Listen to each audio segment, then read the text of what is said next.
episode of William Branham Historical Research Podcast. I'm your host, John Collins, the author and the founder of William Branham Historical Research, and with me I have my co-host, researcher, minister, and friend, Charles Paisley, the founder of ChristianGospelChurch.org. And together, we're examining the history and the intersections in history between William Branham and other key figures that either influence or were influenced by the post-World War II healing revivals. Charles, last week set the stage for some exciting stuff. I'm ready to dig into it. I know, John. We was really getting to an interesting spot when we got done last week, right? Right. I know we ended with William Branham coming into contact with Roy Davis, in the mid-1920s, touring with him, and by 1929, the two of them had opened a church in Jeffersonville, and that's where we landed when we finished our last episode. Right, and I was surprised to learn that, according to the Missionary Baptist Church claim that Branham was consistent about throughout his entire ministry, the last date that claim could have been possible to have been ordained by Roy Davis was 1926. What's interesting, according to the timeline, John, is that when you overlap the split in the Klan in the 1920s,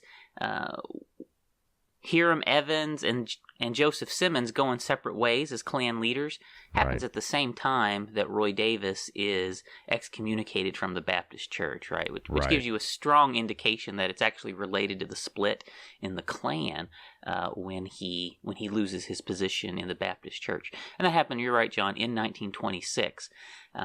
So if William Branham was ordained a missionary Baptist by Roy Davis, it would have had to happen prior to his excommunication from the Baptists in 1926. Putting your information together with my information is opening so many avenues of research that I had never even considered.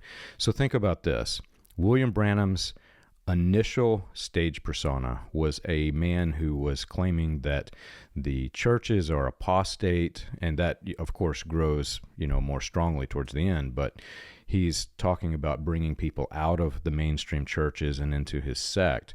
Well, think about the name of Roy Davis's sect, the Pentecostal Baptist Church of God sect, and he's been banished from these organizations, right? He was kicked out of out of a Baptist church. He was kicked out of a Pentecostal church.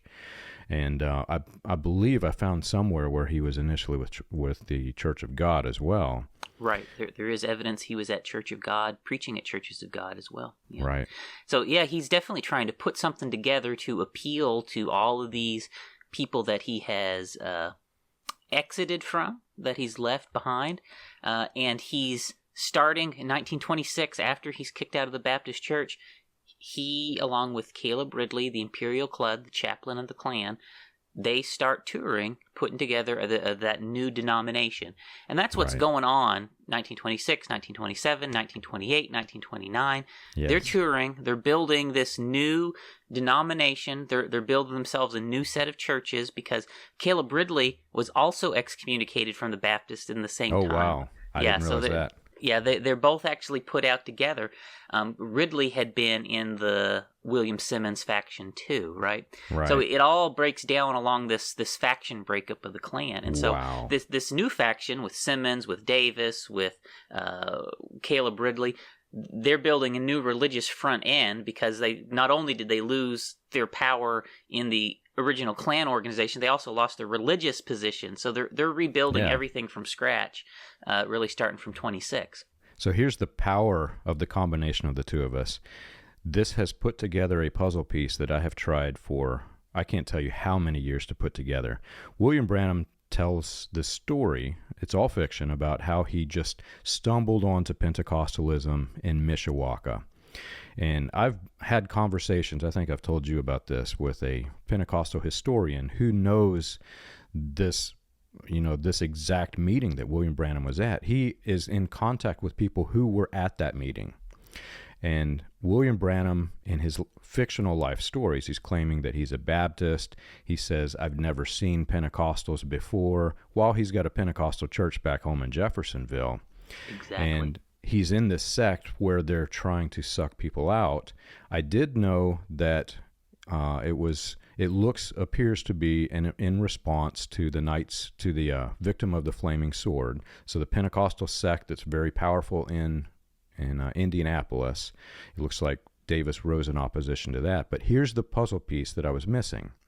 According to the Pentecostal historian, this was no ordinary meeting that he just quote unquote stumbled into. This was one of the early discussions where they were trying to decide how Pentecostalism would merge and which Pentecostal sects would be dominant. So Right. Branham is a representative in that meeting, and according to the Pentecostal historian and the witnesses who were there, William Branham drove up in a truck. I think this is 1934 or something like that. I've got it on the website. He drove up in one of these trucks advertising his healing revivals. Right. I've read that and saw that evidence as well, John. He was touring as a healing evangelist in Roy Davis's Pentecostal Baptist Church of God. And it's actually under those auspices that he shows up to that convention in Mishawaka, Yes. where the leading ministers from these multiple other Pentecostal sects, groups are come together, and they're having a general assembly to determine whether or not they can merge together until a single united Pentecostal denomination. Yeah. And think about the guilt that a man would carry if his wife is back home dying of tuberculosis and he's out on the road touring. He even states that he leaves her at home for all of these. He went, quote unquote, vacation, went fishing at this lake resort, right? Right. And I definitely we definitely going to do a whole episode here before too much longer on the truth around William Branham's wife and daughter's death. Right. Because he also very strongly misled us and told a lot of stuff around that's not true as well, John, that we're looking forward to getting into. Right. Every one of these stories is worthy of a full episode. But yes. So let's get into today. What have you got for me today? So today we're going to talk about something that happened while William Branham was out of Indiana. So we know he left Indiana early 1927, right? So right. And time-wise, this is when the Ku Klux Klan is being burnt to the ground in Indiana by right. D.C. Stevenson out of revenge. So William Branham, at this point, according to his official life story, leaves Indiana right exactly as this is happening and goes and lives in a branch on Arizona for 2 years. Mm-hmm. However, during that 2-year period, we find newspaper articles and other things that suggest he's actually, at least some of that time, touring with Roy Davis. Right. We also have some evidence that indicates he was perhaps attending college or seminary during that period as well. Whatever the case, he does seem to be out of the area of Indiana while during these 2 years. But something's happened in Indiana during that time that is really huge and really important for his life story, John. And you and I both know this. Throughout his life, there is a story he tells about the construction of the Municipal bridge in Indiana, in Jeffersonville. And for our listeners, there's a bridge. It goes from Louisville, Kentucky, across the Ohio River to Jeffersonville, Indiana. And this is actually the widest point of the Ohio River right there, John. I think you probably know that. But so this bridge is across the Ohio River at its widest point. It's a really, it's a very important bridge. At that time, it's the most important bridge across the river in the region for sure. And it's still a pretty important bridge. I actually drive across that bridge almost every day, John, on my way to work. Right. So William Branham, when he was a young person, said he had a vision about that bridge, and he saw its construction. And I'll just read the quote, John. Here's one from the Principles of Divine Healing that he preached on September 13, 1951. He said, "When I was a child, 22 years before this beautiful bridge spanned the river, sitting down in my yard, I seen this thing go across the river, and seen the men that lost their life on it. My mother thought I was nervous right here in Mr. Wathen's yard on Utica Pike. And as you read on down here, I'm just going to skip a few verses, but he goes on to say he saw 16 men fall off the bridge and drown in the river. And he told this vision over and over and over and over again through his life. It was huge. It's in his life story here. It's in sermon after sermon, sermon after sermon. And the sad thing, John, you and I know, is he made that story up. It never happened. It never happened. Well, and for the people who were raised in the message, like myself, who our version of history came literally from these cassette tapes. Right. I live here in Jeffersonville, so I have access to, all the history archives, etc. And we need to paint the correct picture of what was actually going on when he was a child. So Jeffersonville was the main port city crossing into Louisville, Kentucky. The quadrangle where the Voice of God headquarters used to be was actually a Civil War depot, and this was the main crossing into the South region, so the Union soldiers could send their supplies back and forth. And there was a bridge when he was born that he would have probably seen. There's no way he would have missed it. It's only a few miles from his house. Right. That was basically the main train depot, but it's not the only bridge here. There was also a system of like little trolleys that went around into 3 or 4 different cities, crossing another bridge further downstream. And the problem was, even with this system of a train and the trolleys, etc., it could not handle the volume of people needing to cross. So they needed another bridge. Right. And whenever he was, when he was a child, at the time he's mentioning this, the bridge that he is referring to late in his later years did not exist, but there were other bridges. Right. And, there was multiple attempts to fund and build this bridge while Branham was a young person, right? Right. But it was always the cities here had trouble. How are we going to pay for it? How are we going to pay for it? So, Right. like any big, expensive projects, the cities just kept putting it off and putting it off and putting it off. So, it's entirely possible that William Branham heard about the city's plans to build these bridges when he was a young person, because it goes back Right. that long that they were going to build it, right? Anyway. Yeah. And they had the plans and everything, and then they just finally started building it after they figured out how to pay for it in Right. 1926. Yeah, so 1926 was the year they started building the bridge. Right. And it was finished in 1929. Actually got done just a couple months after William Branham has come back to Jeffersonville. Right. And maybe you can talk about what you was doing, John, when you started digging into this, because this is one of the early things that people leaving the message had started to discover and point out, was that this story about the men falling off the bridge that William Branham told us he had prophesied and foretold, that it never happened. This was one of the early big things that was found, and I know myself, you, and others have done lots of digging and research, and maybe you can talk about a little bit about the research that you did specifically. Yeah, so for the people who weren't raised in the message, who are curious to learn more about William Branham and, the ministry that other ministries today are built on top of his, his stage personas, you need to understand that this is very, very critical to the message. This is a big deal. Many of William Branham's prophecies are either vague or in the future, and there's no way to prove or disprove some of them. A lot of them he makes after the fact, and there's no way. It's literally his word against, everybody else. Did he really have the prophecy? We don't know. He says he did. But this is one that is clearly provable to be false. So for the cult of William Branham, the cult of personality of the message, this is a significant deal for cult leaders who are trying to promote this ministry, because it's definitely provable false. Yeah, and this is, William Branham had this belief that you were born a prophet, right? Right. So he believed, and he wanted to cultivate this persona that he was born a prophet from birth. Right. And this vision about this bridge is one of the 2 key things that he uses to prove that he was a prophet from birth. Yes. The first thing he does to prove he's a prophet from birth, we talked about in our second episode.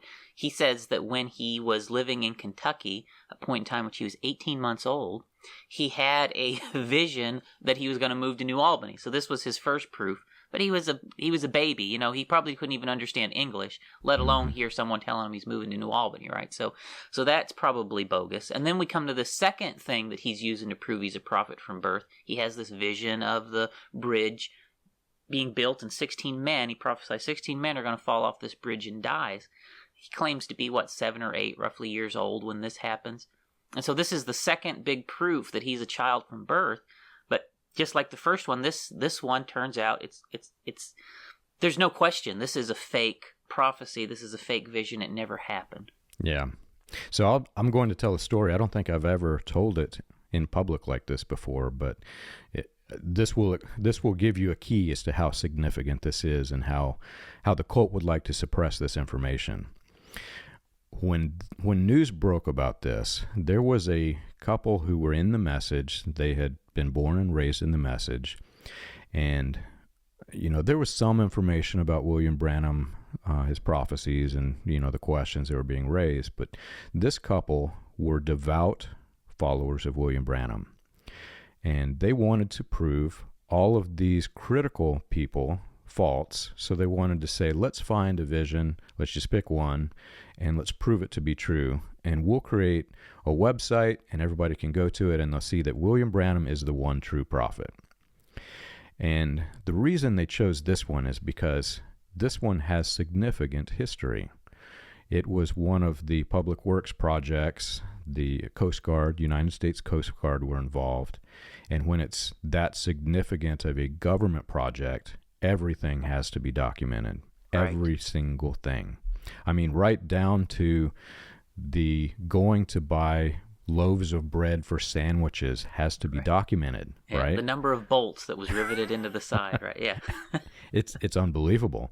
So they went on, I can't even imagine how much time that they spent. They went on this journey to dig up all these archives. They went to, I think, 2 different historical libraries, one in Atlanta, one in Indianapolis. They say they spent at least a couple years just digging. Yeah. A lot of research, right? So they suddenly became aware that William Branham's claims cannot be true. Not at all. And for listeners who aren't aware of what the actual prophecy was, which we'll discuss the details further on in the show, but William Branham claims that as a child, he's standing on a hill next to this rich millionaire, Otto Wathen, whose father ran his whiskey for the Chicago mob, etc., that we discussed last episode. He's standing on this hill, and he sees a vision of this bridge, and he sees in the vision this sign that says 22. And he says 22 years from that vision, 16 men fell to their death, because in the vision 16 men died. And so this couple went to try to prove this. Let's find the 16 men, because there is no record of 16 men that anybody can find, right? The cult headquarters and cult leaders have tried to tell the local cult members that all the records were destroyed in the 1937 flood. Right. That's a common excuse. The funny part is, I believed this. So when I began my research, I actually did not even go to the archives, because why would I? They're all destroyed. This couple came here, and they met with me, and they said, John, you're not going to believe this. Every single newspaper article, every single government document, you can find it all. It's either in the courthouse, the libraries, or the state archives. Right. They said even the newspapers, they apparently picked all the boxes up and put them up in attics of buildings, so the newspapers were spared. Plus, there are original copies that were sent to other state archives. Right. So they literally have everything. Yeah. And as bad as the flood was, John, it was a terrible flood. It only extended about, maybe 5 miles inland at its worst point. And the universities and the places where all these archives were housed were out of the reach of the flood. Right. So not only did William Branham lie to us about this event that he foretold, the leaders in the cult lied to us also about the destruction that happened in the 37 flood in order to try and keep us from discovering the truth. And the question is, why? Why would they do it, right? Why, right? And right. unless, if I really thought that this was true and I knew an archive exists, I would point people to it. I say, go look for yourself. This is truth. Right. But these men are not doing this. They're saying, no, it doesn't exist. Don't go look in this archive. But all of the records exist, John. You're spot on. The state of Indiana, the state library keeps a record of every single newspaper in the state, all the way back to the day the state was founded, John. Right. They're all there. There's not a single missing one. All of the records for the construction of the bridge still exist. Everything is there. All of the reports from the Coast Guard station and so forth that was around the bridge, every single report is still there. Like, there's not a shred of documentation about the construction of this bridge that is missing. Not one.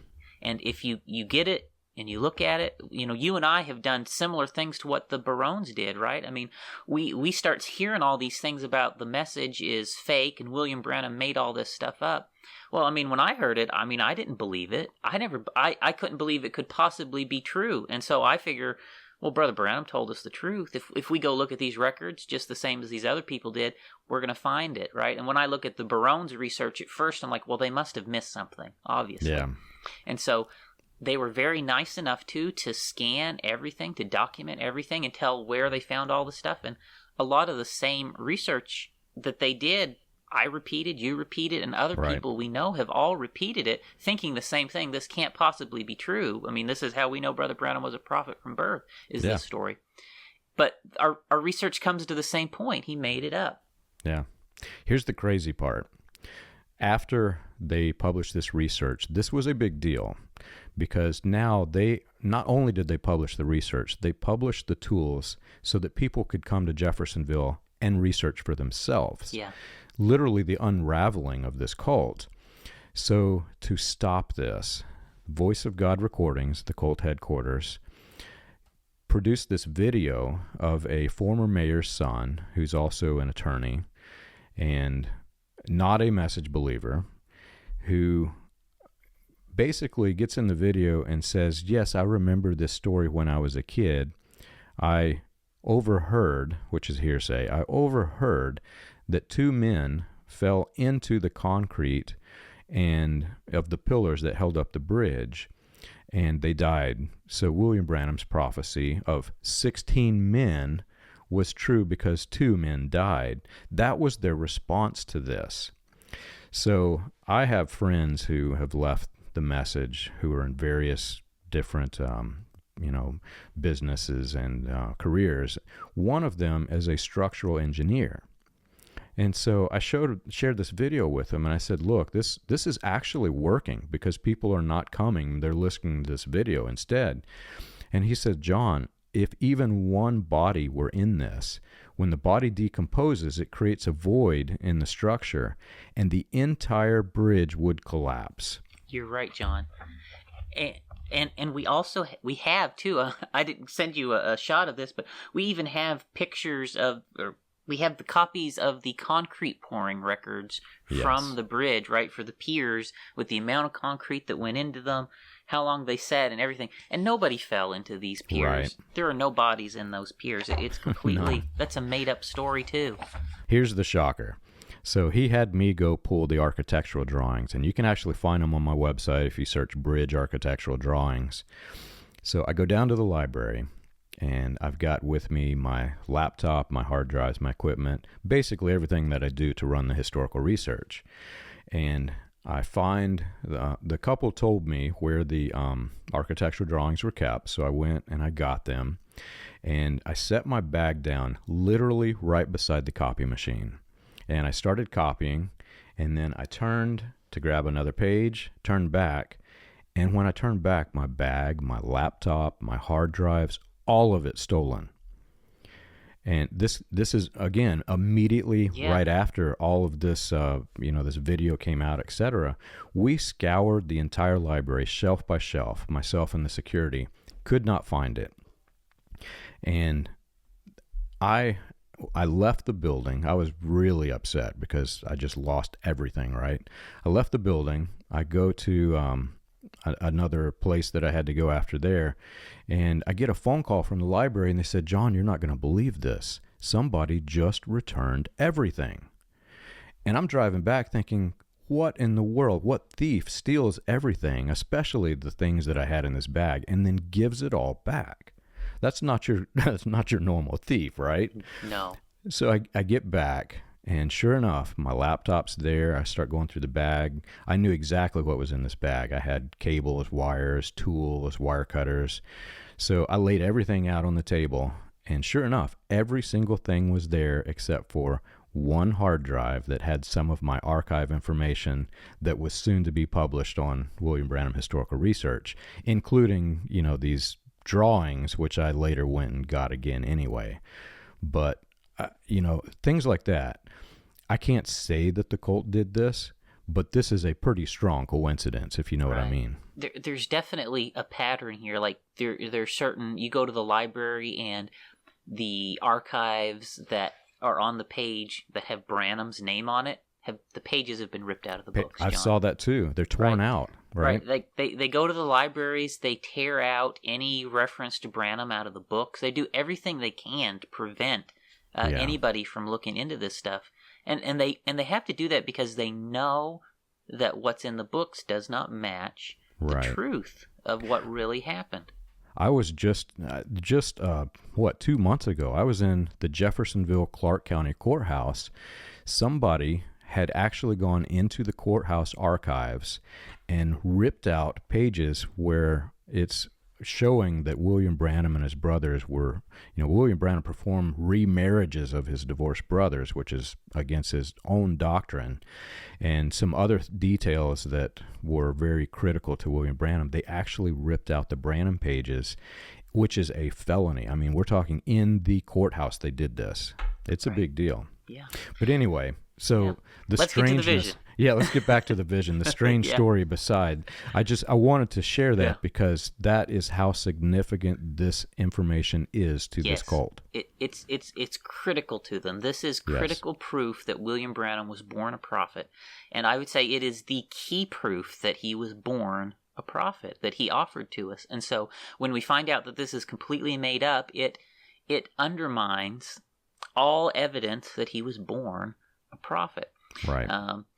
So at any rate, as we get talking about it, there's 3 or 4 key points that William Branham makes every single time he tells this vision. 1, 16 men fell off of the bridge and died, drowned in the river, specifically drowned in the river.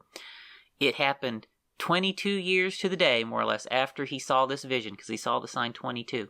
And he was also standing at a spot, and he said he saw where the bridge went up, from his vision, and he would even say in that same spot. And so as we maybe think on those 3 things, number one thing, he was at Mr. Wathen's house, right, when he had this vision, John, and his father and mother at that time were living in a house more or less in Mr. Wathen's backyard, right, working for him. And he says he's out playing marbles a lot of times in that story. He's playing marbles with his brother out, and just like the quote I read at the beginning, he says, right here at Mr. Wathen's house on Utica Pike. Like he even tells, right where he's at when this stuff happens. Well, John, I know where Mr. Wathen's house is. I've been there not very long ago, and I don't think you can see the municipal bridge from Mr. Wathen's property there. Like there's no line of sight, I don't believe. It's around the bend of the river. What do you think about that? I have a boat on the river, so I take that curve in the river frequently. You can see it from in the middle of the river, but I don't think you can see it off to the side where he was at. However, in all fairness, he says, I could see the bridge as a kid. I think he's referring to like a vision, right? I saw this thing in my head. I saw this vision of this bridge coming across. So I don't know if he meant literally seeing the bridge. That's true. See, I've always taken it that he meant he was looking literally at the river and he saw the exact spot where the bridge came up and got built. And let me just read one quote, kind of along that line, which has always given me that opinion. And this is the quote from the copy of his life story that I have on tape back here behind me that I heard so much growing up. Right? Yeah. You've got your coon grease tape. Yeah. This is the tape I grew up listening to. Yeah. And he says here, I'm just going to read from it. It says, and about 4 days after that, it appeared to me, and a strange feeling come upon me, as it always does, and I seen the Municipal bridge at Jeffersonville cross, come up out of the wilderness on the hill where I was standing, and cross the river, and I seen 16 men fall off it. They put them down, and 22 years from that day, the Municipal bridge spanned the river at the same place, and 16 men lost their life on it. And oh, wow. And in lots of the tellings I've heard, he says the exact same place he was is where that bridge went across the river.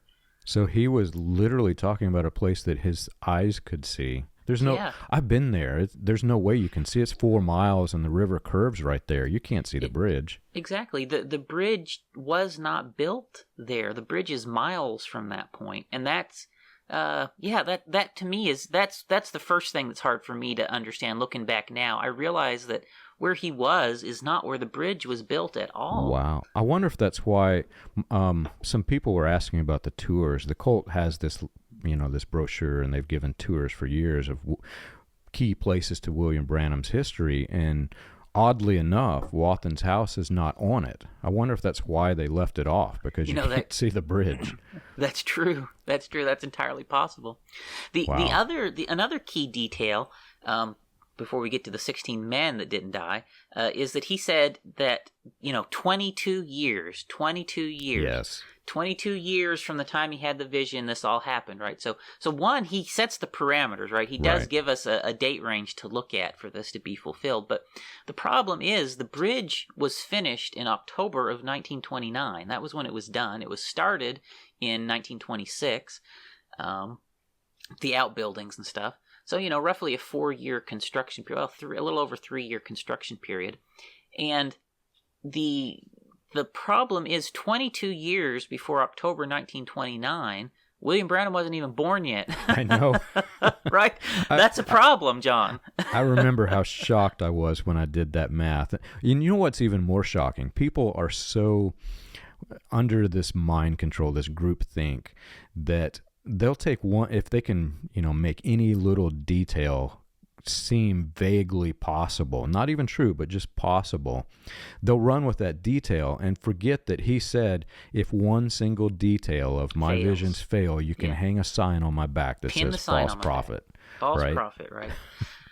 But the thing is, like this vision, every key detail is made. Every key detail, right? Mm-hmm. So 22 years before 1929, William Branham was not even born, according to his official life story, right? This is one of those things, though, that feeds into this. He gave us 4 different birthdays, right? Yeah. But no matter which one of them we take, he could have, even if you take his earliest birth date, he had to, the same thing, be a baby, like less than a year old when he had this vision. If the most earliest possible birth date he gave, he would be under a year old. But most likely, based on the census records and everything we can look at, he was not even born yet when he's 22 years before the bridge happened. So there's that, right? So there's that. I went to, you can actually, if you visit Jeffersonville, at the foot of the George Rogers Clark Memorial Bridge, there's the Bridge Authority, and they don't have all the records, but they have people there who are the historians of the bridge.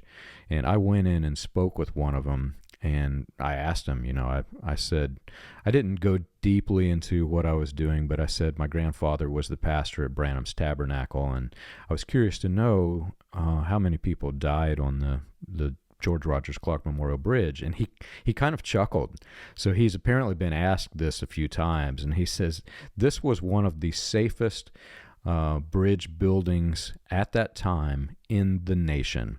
He said, in fact, if you look at the structure, and I never really thought of this, the way in which it's built, they used to build bridges in sections, and each section could fall and collapse. But this one was built differently. The way in which they built it was so safe that is basically the strategy that they used for several decades after this bridge. Yeah. It was a pioneer in this new concept of bridge construction, which proved to be much safer, much better manner of construction than all the bridges prior. Yeah. The bridges lasted longer, too. Yeah, the bridges last longer. Yeah, it's a great bridge today. I mean, we still drive across it on a regular basis. Right. So what I was hoping maybe to do was kind of just walk through some of the research that the Barones did. Their website's searchingforvindication.com. It's a great resource if anyone wants to check that out when it comes to the bridge. But just kind of walk through some of the the manner which they researched it, because they did a really great job in presenting it. And so essentially the bridge construction had started in 26, building some of the outbuildings, but really going across the river, that span, they started that in 1927. So, and then it was finished in October 1929. And overlaying that with William Branham's life story, 26, he was still here. 27, he leaves the state. 29, when it's finished, he comes back. So and Roy Davis is back at about that time. That's when he migrated to Louisville. Exactly. Mm-hmm. And it really was a huge deal when it was built. John, you talked about it, being a new concept and stuff for the manner that they constructed it. Well, it was such a big thing when it was built. President Hoover came from Washington, D.C. to dedicate the bridge, right? I read that, yeah. This was a really big thing when this bridge was built. Because back then, there was not a lot of bridges on these rivers like this. Right. Like I said, this is the widest point of the Ohio River. This is a huge engineering feat of the time when they built this bridge. I've got the copy on the website, but they dedicated almost the entire Courier-Journal newspaper to the bridge and bridge history of building. Right. And it was covered in all of the regional newspapers. And, we have access to all the newspapers like we talked about for all of the records, everything from this period of time. And during that period of time, there were two men who did die while the bridge was being built. And I want to just share the details of those two men who did die, right? Because that's actually part of the key to helping us see that 16 men never fell off the bridge and drowned. And the first one that died in June 19th, 1929. And I'm just going to, show the picture of it here, John, and you might be able to get a better one for the people. Right. But on June 29th, 1929, it ran in the newspapers that someone had died on the bridge. And what happened in this case is the man was crushed by a crane on the bridge. Right? He didn't fall off the bridge and die. Right. It was an equipment accident on the bridge.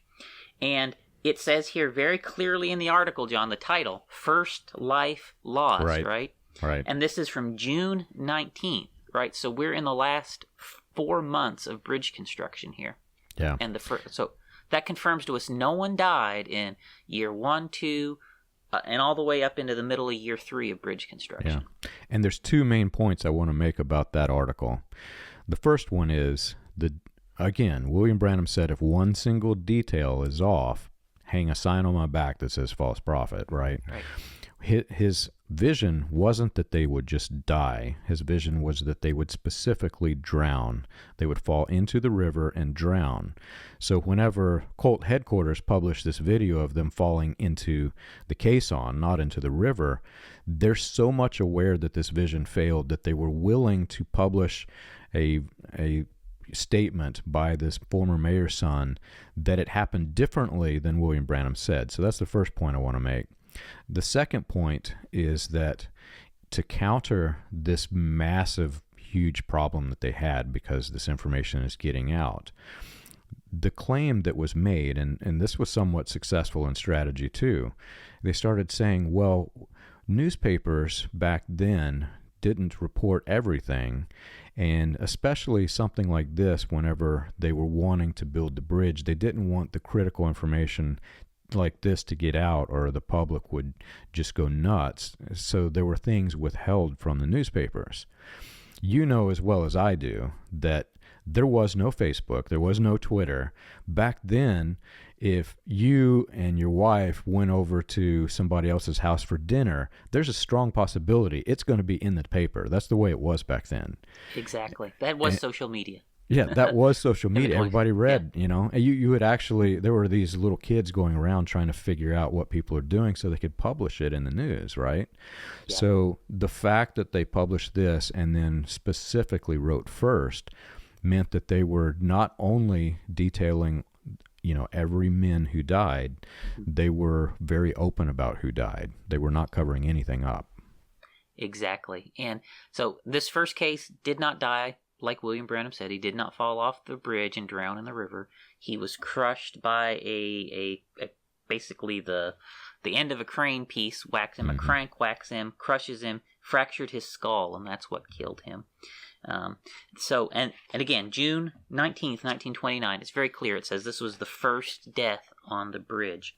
Yeah. And interestingly here, it tells that the Coast Guard comes out and is involved in helping to, take this man and, find out that he has passed away and seek medical care and stuff for him. So the second one happens on September 11th, 1929. And I'll hold this one up too, and John, you might be able to get a better picture for the people as well.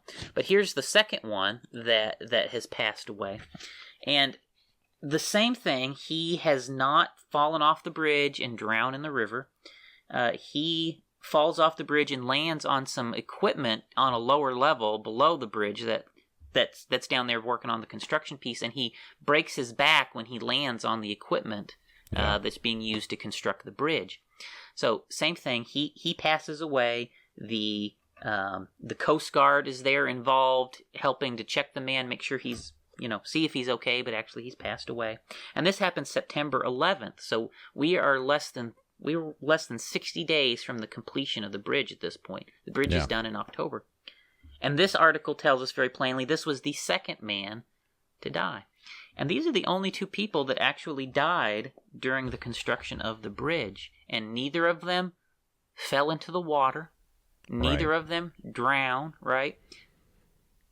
It's just, what William Branham told us was false, right? He told us over and over again that he saw them fall into the river, he saw them drown, and that 22 years from that date, it happened just the way that he said it, that there was a terrible accident on the bridge, and 16 men fell off the bridge and drowned in the river that day.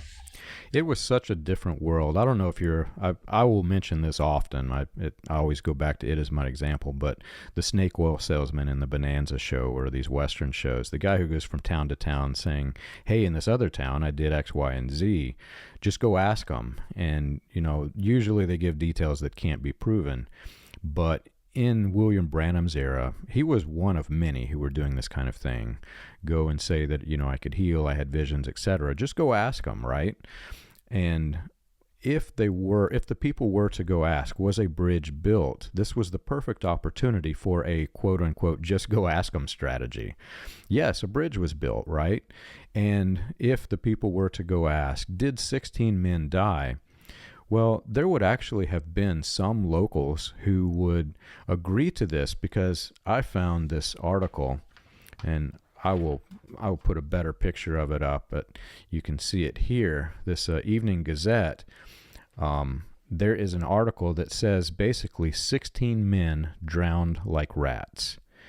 And this was a common discussed event that happened in Jeffersonville and Louisville, Kentucky, but not for the bridge that was the target of the vision. This was for a bridge that came years before William Branham's was even born, right? This was a tragic event. Exactly, John. That bridge was built before William Branham was born. And let me just read a quote one more quote real quick from Brother Branham.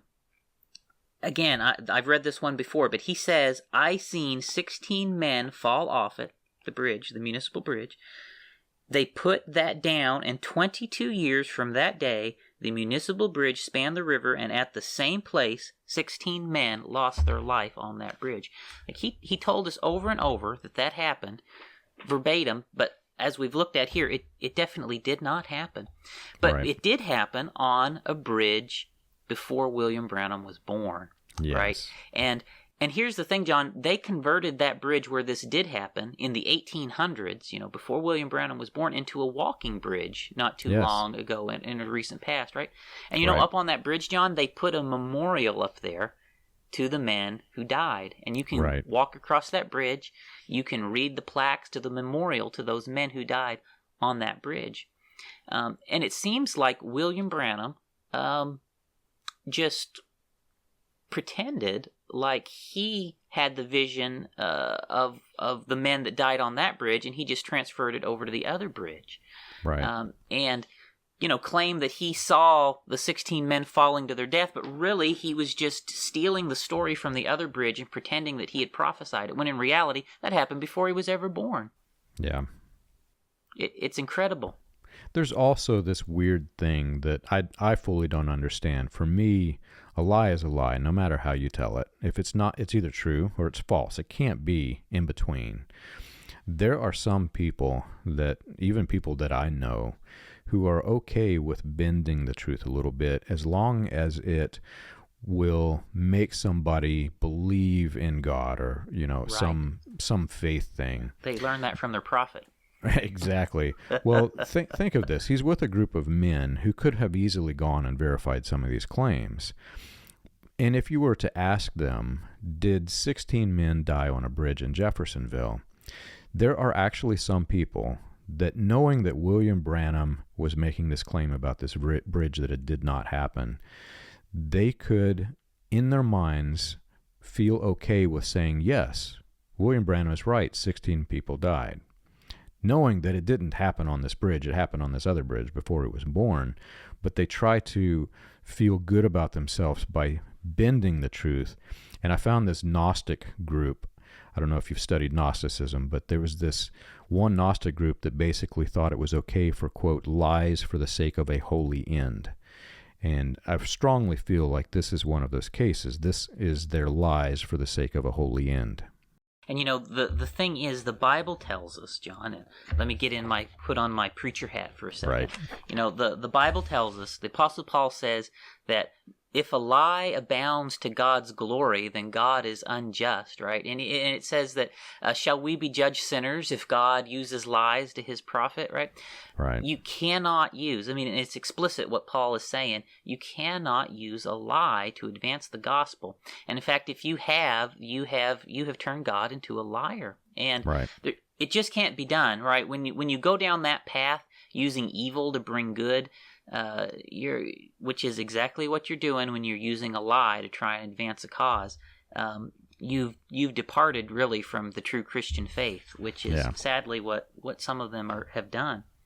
Well, for me, the way I explain it to people, if God is all-knowing, God knows all of this that we're talking about. God knows which bridge it happened on. God knows that 16 men did die in the other bridge, even though they did not fall into the water, as William Branham claimed.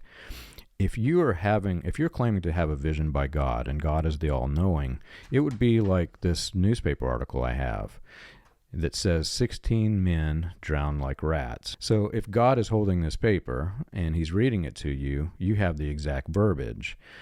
If you are claiming that you are having a vision by God and you get it incorrect, it can't be God that gave you this vision.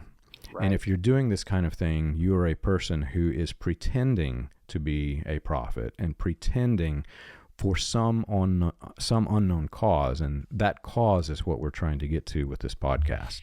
Right. And I know I keep saying it.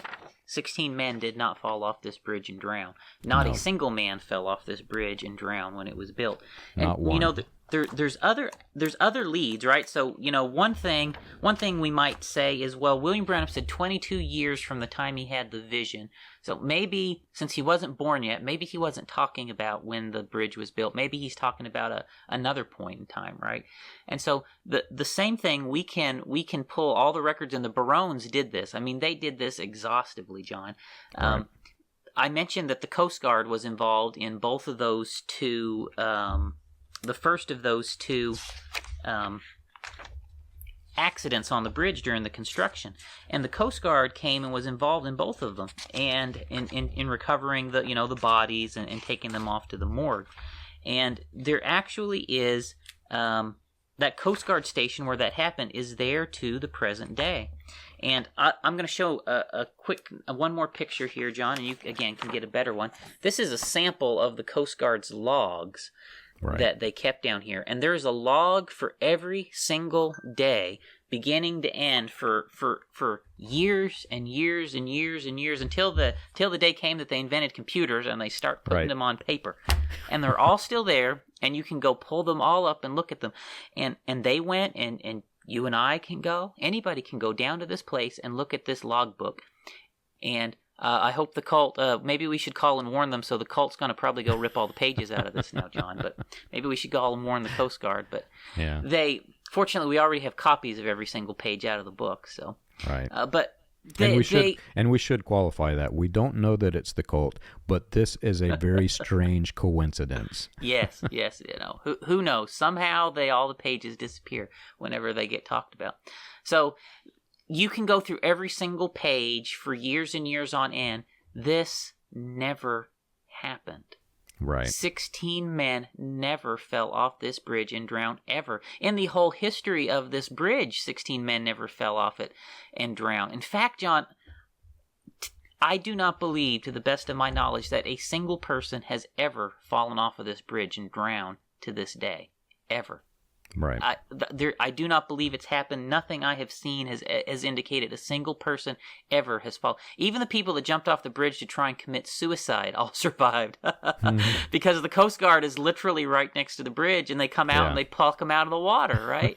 It's and the fall is not so big that you can't break any bones. It's not a big enough fall to actually kill you. And the Coast Guard's literally right there with the boat. They're just going to sweep out and pick you up, and you're fine. No one has ever fallen off this bridge and drowned, ever, to the best of my knowledge. And I haven't found any records of anybody drowning from it. Right. So there is no case whatsoever that this has happened. And in fact, there's a bridge. Here's another article, John, and this is one last one which I'll show, and you might get a better one. This is an article from 1937 after the floods done happened. And this article tells that this is the first person that's died on the bridge since it was built, right? And so this was a traffic accident when that happened. So again, 22 years. Yeah. You have to think 22 years, which is impossible anyway, but even if you try to reconcile that in your mind, it can't work. Exactly. So beyond a shadow of a doubt, this never happened.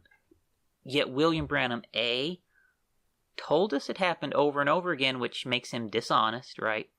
B, claimed he had a vision from God about it, which C makes him a false prophet, honestly, because it never happened, right? So you have a prophecy that never happened, and you have him falsely telling us it happened for decades on end, right? So, what do you do with that? What do you do with that when you're in the message? And the difficult thing is, this is the pattern as you get going through his life. And this bridge is really an excellent place for anybody that wants to start investigating William Branham to look.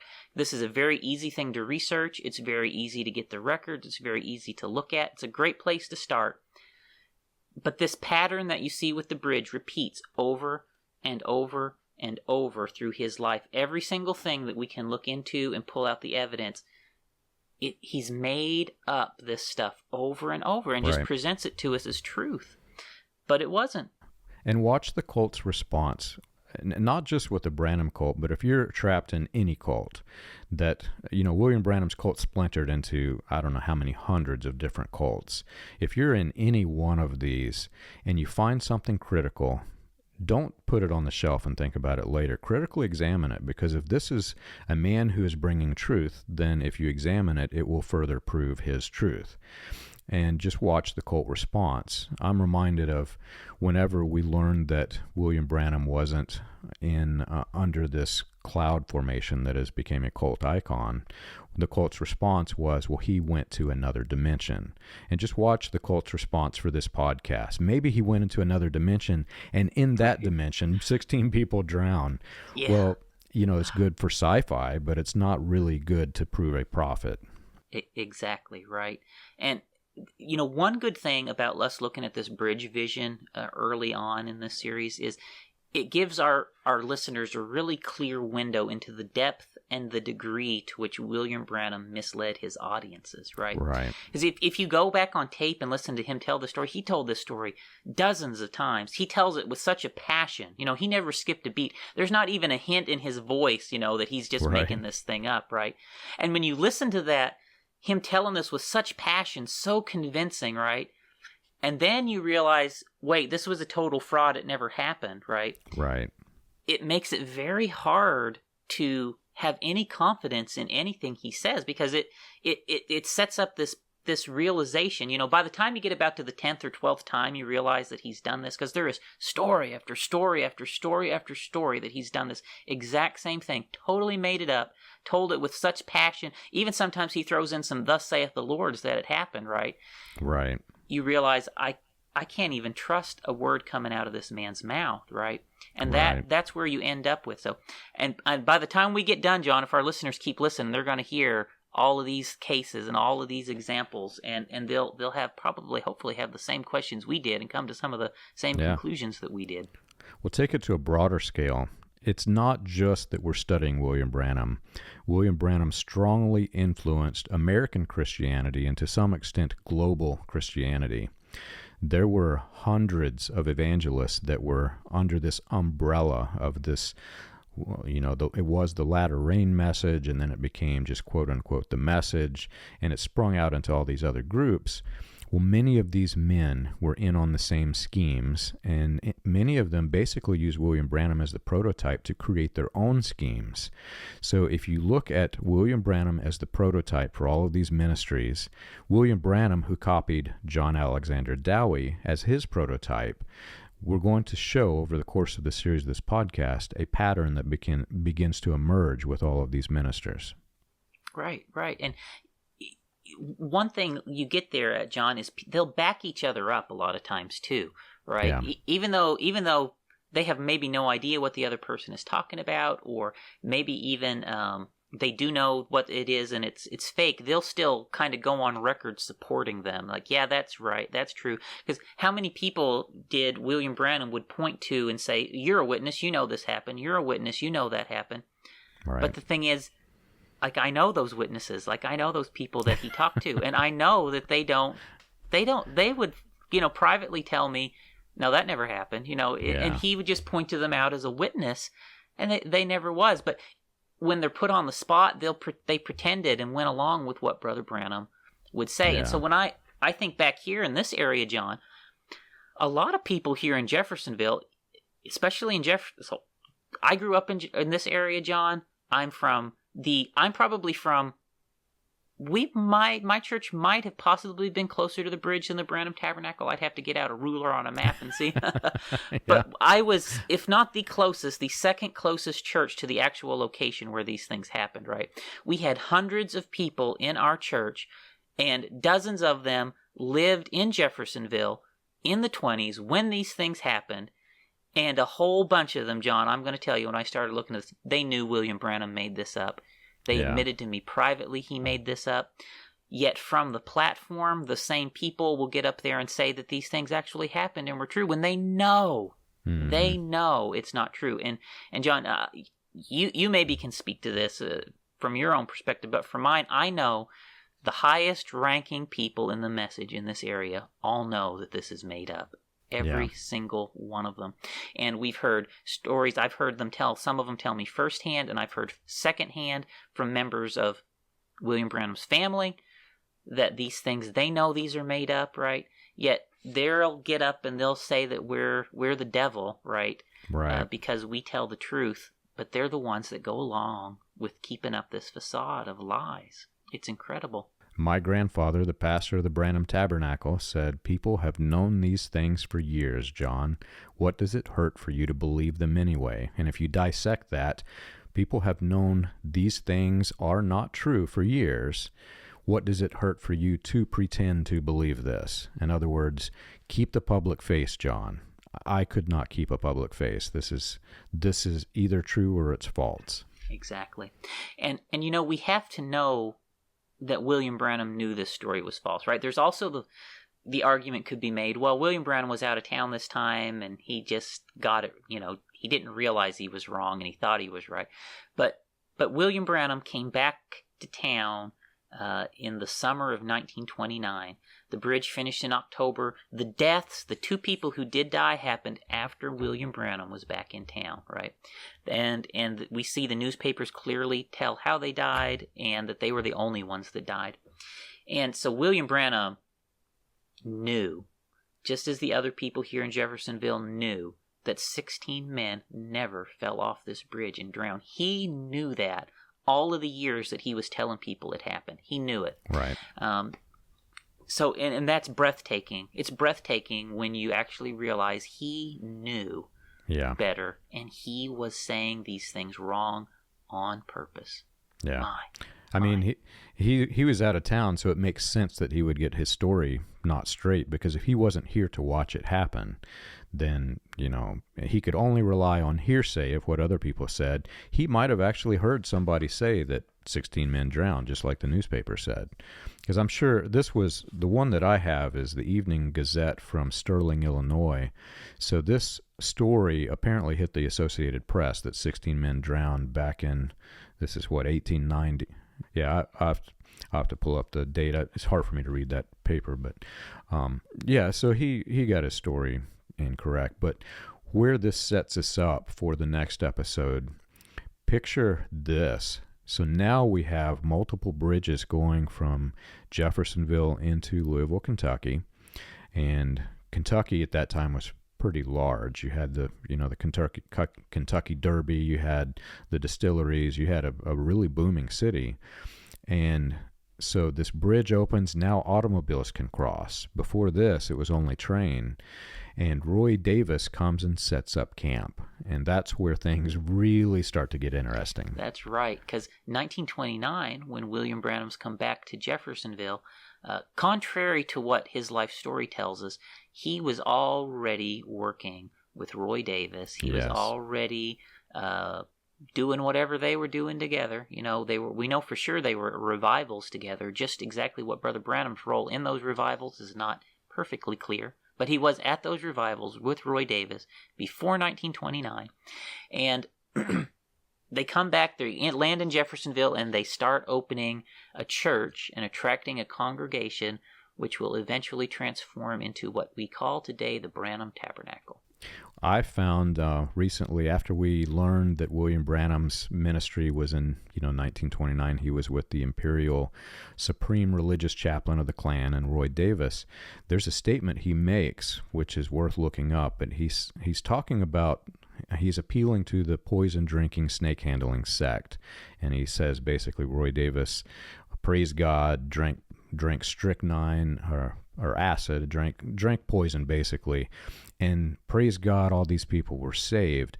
And he says, we, not Roy Davis, but we got the notary public statements on this, which meant not only was he involved, he was coordinating and cooperating and working with Davis. Yeah, producing documentation even. Exactly. Although nobody's seen this documentation, right? Yeah.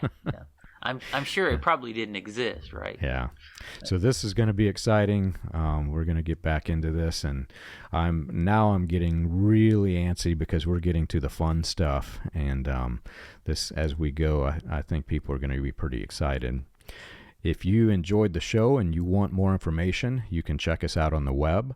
You can find us at william-branham.org and christiangospelchurch.org. And for an overview of the historical research of William Branham and the healing revivals, read Preacher Behind the White Hoods, a critical examination of William Branham and his message, available on Amazon, Kindle, and Audible. We have an exciting episode next week. Join us again for more.